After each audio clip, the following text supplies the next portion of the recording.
agriculture. It's the economic engine that drives this region. On this episode of Valley's Gold, we're digging up the facts on the California sweet potato industry. We'll get you in the spirit to learn about this tuberous vegetable. I hope you'll join me, Ryan Jacobsen, on this adventure.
Valley's Gold is produced through a partnership between the Fresno County Farm Bureau and Valley PBS.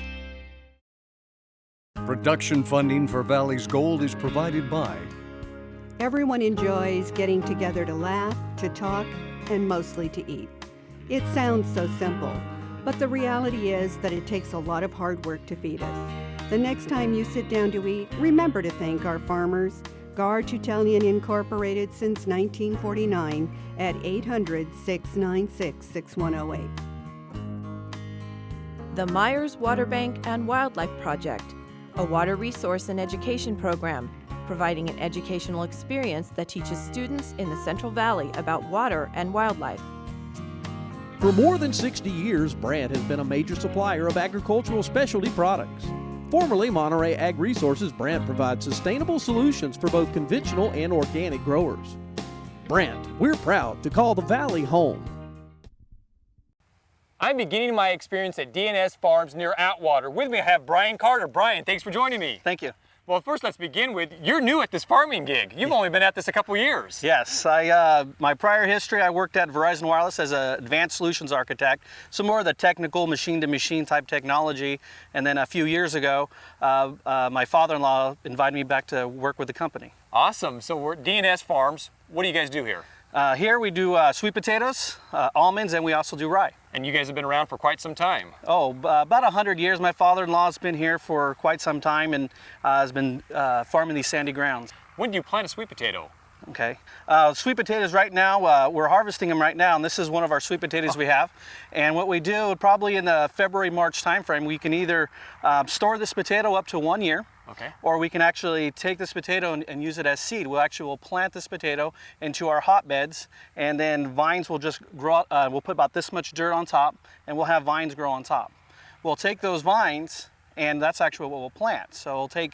so there's no seed or eye or anything you're putting in the ground. You're actually putting the plants in that you sprout from this. Yes, our guys will actually put them up, put them in a nice row, line them up, put the dirt on top, and then when the vines grow, again, the guys will come back again and they'll actually cut them with a knife and cut each vine off of the potato. Sounds incredibly labor intensive. Absolutely. So once the potatoes, once we get the vines, we do put them in boxes, and then once again, we plant them, and we plant them one by one into the ground. One by one, about 9 to 11 inches apart, we'll plant each potato, and we let them grow for probably about another 120 days into the ground. Explain your bedding system here. It's a little bit different than the traditional beds that we may see, a lot bigger. Yeah, they're about 7 feet wide, and they'll go a few 100 feet long. And again, we'll use a tractor to throw a little bit of dirt, and we'll put water on top to get the vines to grow about this tall, and then we'll put hotbeds on them. It takes probably 90 to 120 days to get it to grow. Got it. And when we look at these beds here, you're actually running the, essentially 2 rows down the single bed, and then you have the drip irrigation that goes right down the middle of them. Yeah, so on here we have our double rows here, and we'll use drip irrigation. We use our filter system. We'll irrigate them just about every day. We'll use some technology sometimes to actually look to see when it's watering, not watering, so it's pretty exciting. The experience for me coming out here and seeing a sweet potato, it's a vine. It's more like a weed that I would think of in my own yard than I would think of what I see here in front of me. So one of the biggest debates I think is, sweet potato versus yam. What's the difference? I mean, do I actually eat a yam or is it a sweet potato every time? Well, if you go to the stores today, you're pretty much eating a sweet potato. Now there's probably 600 different varieties of sweet potatoes, and the word yam came from some folks who came into the country and they actually called them yams, which would mean they're red and orange. Is it a complicated crop as far as pests and other types of things? Absolutely. So it just does take an all-year process. So we do our rye. We do put a cover crop on it. If we do grow organic, we do our conventional crop. But yeah, things can end up in the fields and end up on the potato. And Brian, is there a lot of different varieties of sweet potatoes? Yes, absolutely. There's a ton of different varieties that we grow. One of them here is whether it could be a red skin with orange flesh.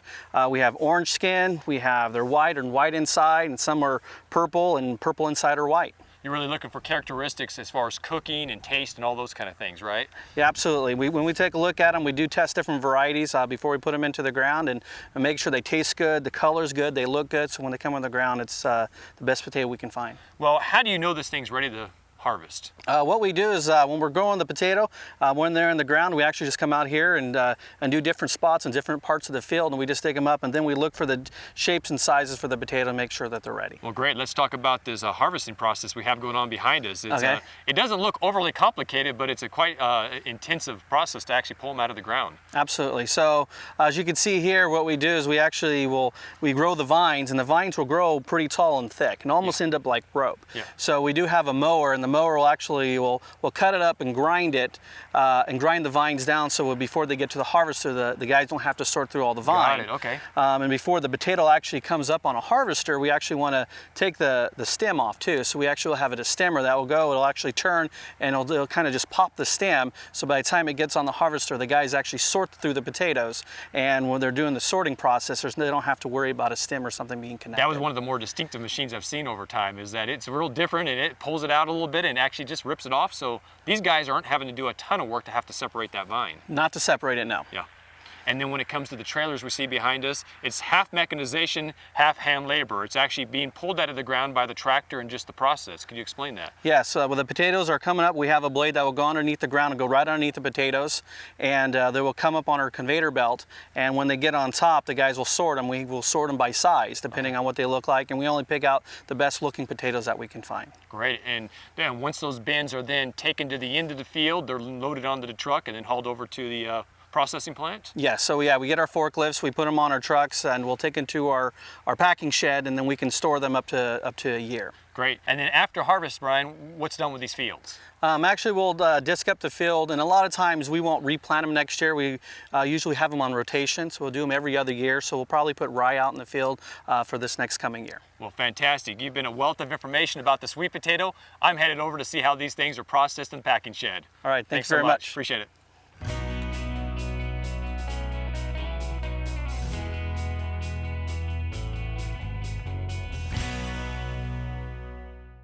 I'm at Atwater Packing Company to learn about the processing of sweet potatoes. With me, I have David Souza. David, thanks for joining me. Thanks for having me. Well, David, let's begin with, you're a fourth-generation farmer here in the Atwater area. Correct. And this processing plant we're in, you guys have been a part of for quite some time. Yes, we have. I think we started this in 1950s. Oh, wow.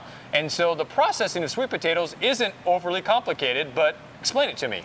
So when we bring the sweet potatoes in from the field, we come into these storage facilities like you see here, and they're temperature controlled. We try to keep the sweet potatoes around 55 to 60 degrees. If they get too cold, they spoil, and if they get too warm, above 65, 70, they start to sprout. So we try to keep an even temperature year-round, and we store them up to 12 months out of the year. And that's neat, because this is a year-round processing facility then. Correct. You're growing for about 3 months out of the year, give or take, and you're processing year-round though. Yeah, so we start planting. They're about 120 days to grow, and then we store them year-round. So yeah, it's a 12-month process. And talk about the employment here. You employ a lot of people to make that happen. Correct. So we have, in the busy season, anywhere up to 200 employees, and then in the smaller season during our packing, anywhere from 60 or 60 plus. Yeah, and once they leave this temperature-controlled room, then they're going to head out to the processing. Correct. So they'll go into the packing room where they'll be washed, dumped in the water tank. We soak them down in the water, and that's to help release and not bruise them as they tumble out of the bin. And so the water actually acts as a cushion as well as washing it.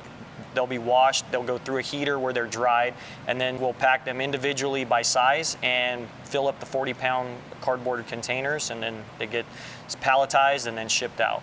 And you're doing it by size. I mean, is there any other characteristics you're looking for? Well, we're looking for a quality, so we don't want any scratches, misshaped ones, the best we can, and then separated by size, and then obviously by variety as well. We talk about 12 months of processing, but there probably is one time a year where you guys are a little bit more busier than the rest. Yeah, actually, we're coming into Thanksgiving, which is our number one busiest season, as well as Christmas. We'll pack a large consumption of the sweet potatoes during the Thanksgiving and Christmas holiday. And where do your products end up at? All over. We ship to Canada. Our biggest consumption is Los Angeles, but we ship all over the country. But the Maine is the West Coast, and Canada is a big market for us too. Here in the Atwater, is it kind of the central area of California for sweet potatoes? Are they grown anywhere else? Actually, in California, this is the biggest area. There is a little bit grown in Bakersfield, but for the most part, Atwater, Livingston is the capital of sweet potato country here. There's roughly around 20,000 acres. The one thing that I've been really impressed upon is there's a lot of new products with sweet potatoes today. For processing, yes, and as well as that's also helped build the market for the sweet potato industry itself, because they're easier to prep. It's not, the sweet potato takes a long time to cook, and a lot of people don't have time now with two family, the mom and the dad working. So it's offered us another outlet for people to consume them that are in a hurry. Well, great. Well, David, I'm actually going to head it over to see your other operation, which is Sweet Potato Spirits, which is a whole different venture you have going on, but still utilizing your sweet potatoes. So let's head over there and check it out. All right.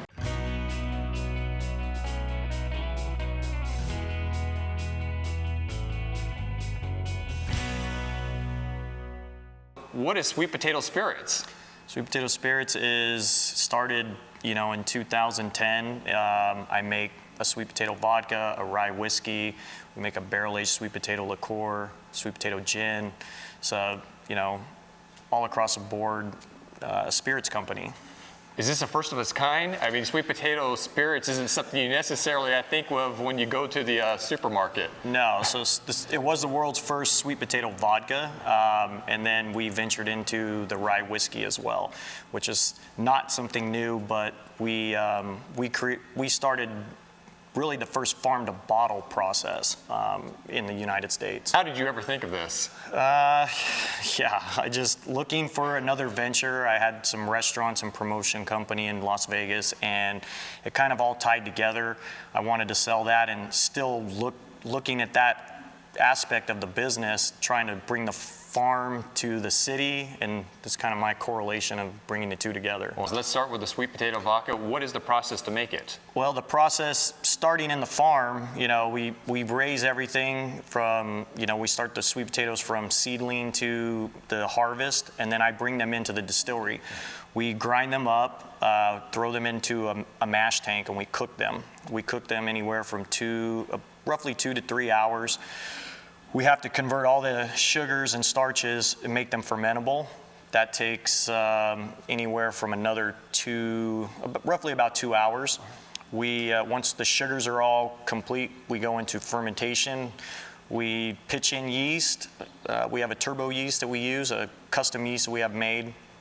And that takes about 5 to 7 days to ferment. Oh, wow, okay. And then from there, we have basically a flat sweet potato beer.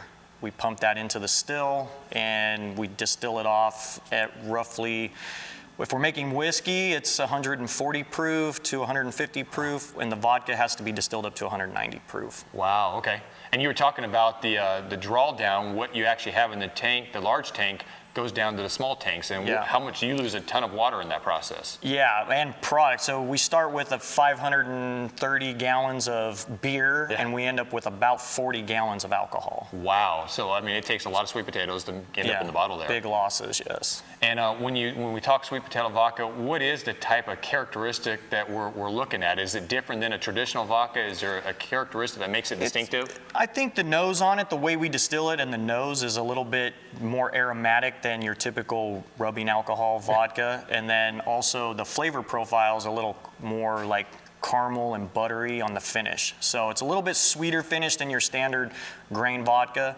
but overall it's a neutral flavor. So you can mix it with any kind of cocktail. And I know your whiskey you're very proud of because there is a very distinctive taste there. Yeah, it's more, with being 100% rye, it's very bold and spicy, almost like a pepper spice. Really kind of in your face, but the finish has got a lot of like different characteristics. You can almost taste and chew it. It's really good. It's hard to describe it, but until you taste it. And one of the fun things is you talk about that farm to bottle. I mean, we're talking sweet potatoes and the rye. Correct. And that's a rotational crop that you're actually growing out in the field. Correct. So we start with rye in the winter, and typically the rye that goes on the sweet potato ground, that will be disked back in for fertilizer. The ground that's going to lay fallow, that rye will grow, and then we'll harvest that in June, and then we'll take it in, and then we'll grind it and make whiskey out of it. Keep some seed for planting next year, and the rest we bring in and try to grind it up to make whiskey. And the one fun part is when we talk about byproducts, one byproduct you do have is water, and you're able to utilize it right back here on the farm. Yes, and also the mash as well. So the mash, the spent mash from the grain and the sweet potato both go to the dairy down the street, and they feed that to the cattle. So it's, everything we do here is pretty much green, recycled. And your products, where do they end up at?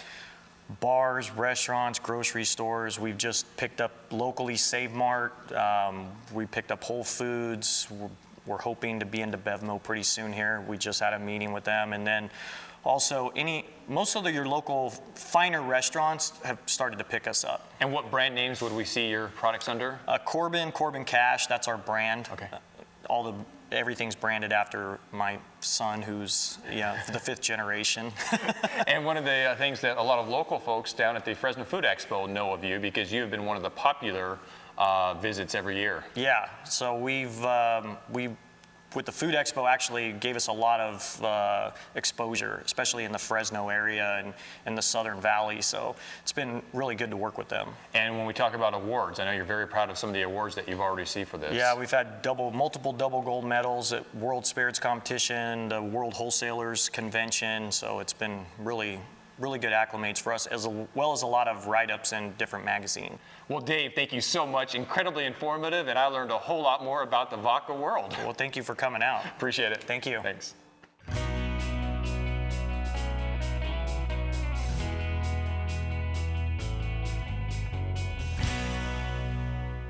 I've headed on into the kitchen to meet up with my very good friend, Jeremy Hansen of the Painted Table. Jeremy, thanks for joining me. Pleasure to be here, Ryan. Well, we're here today to talk about sweet potato casserole.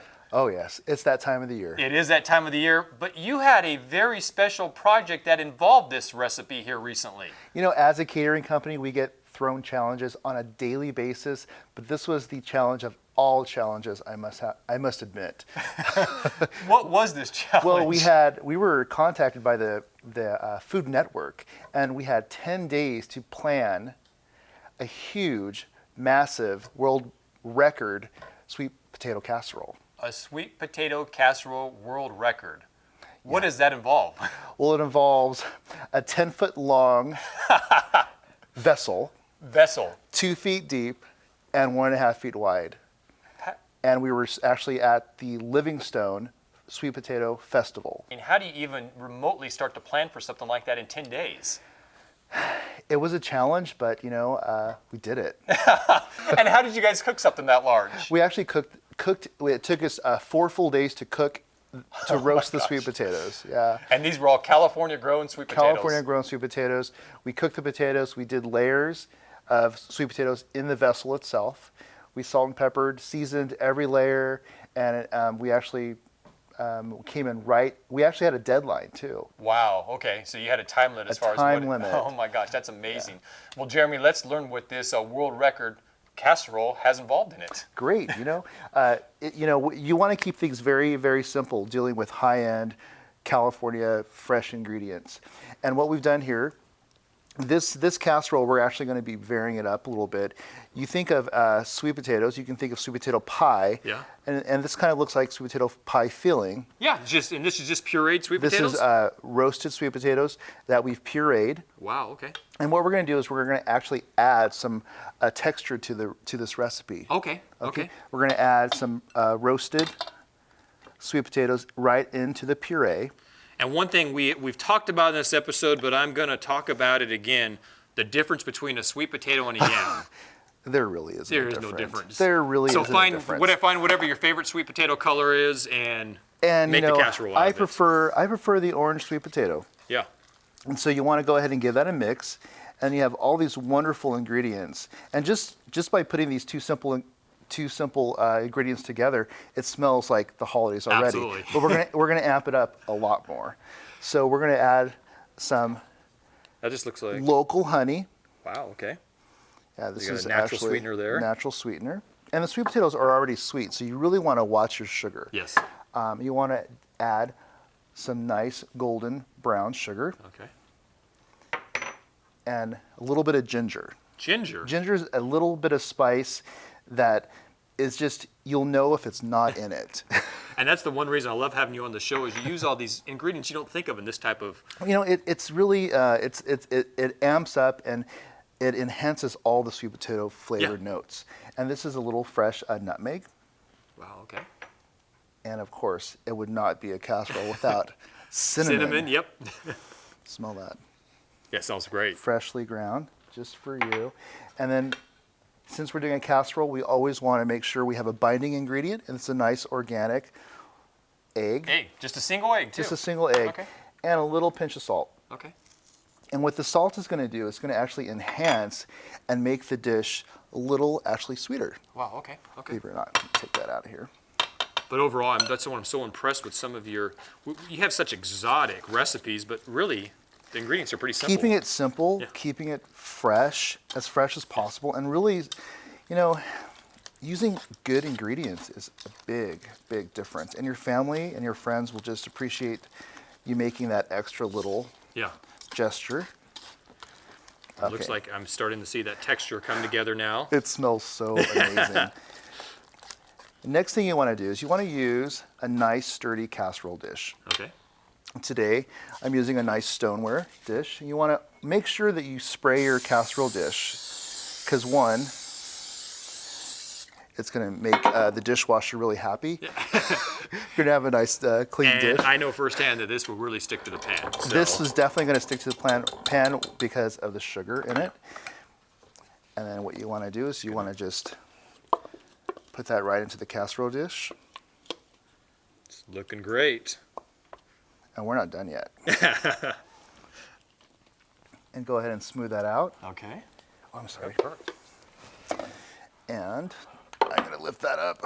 Weighs a little ton there. And I see it looks like some California pecans there. California pecans. They actually are from a local town, really close to us. Do a nice little chop. Okay.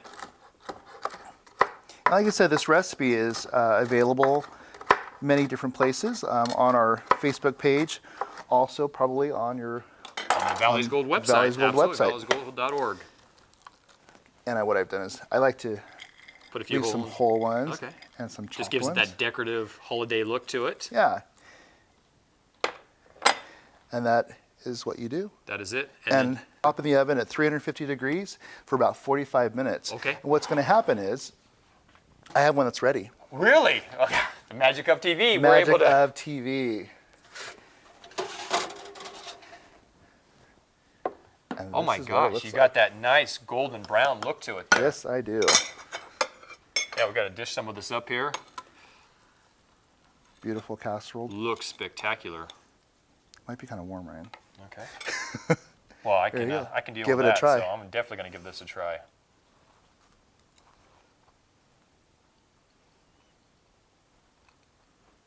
Awesome. Isn't that good? Oh, that's just fantastic. No marshmallows. We kept it really simple. Yeah. The sweet potato board actually specifically asked us not to use too many marshmallows. Oh, why? Because, I mean, you got that natural sugar in the sweet potato. You really that's taste already... the sweet potato. It's a great recipe. I would definitely encourage everyone to try it. Absolutely, and a perfect side dish to go along with any of your holiday favorites. I agree. Well, Jeremy, thank you so much. You've outdone yourself again, and I cannot thank you enough for showing us the secrets to the world record sweet potato casserole. It was pretty massive. Oh, thanks for having me on.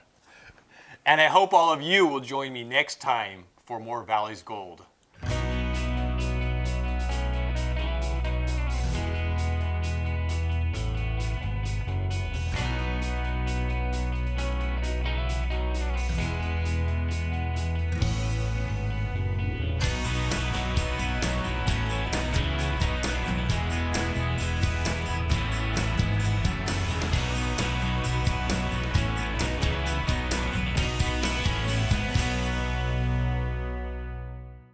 Production funding for Valley's Gold is provided by Everyone enjoys getting together to laugh, to talk, and mostly to eat. It sounds so simple, but the reality is that it takes a lot of hard work to feed us. The next time you sit down to eat, remember to thank our farmers, Gar Tutelian Incorporated since 1949 at 800-696-6108. The Myers Water Bank and Wildlife Project, a water resource and education program, providing an educational experience that teaches students in the Central Valley about water and wildlife. For more than 60 years, Brandt has been a major supplier of agricultural specialty products. Formerly Monterey Ag Resources, Brandt provides sustainable solutions for both conventional and organic growers. Brandt, we're proud to call the Valley home.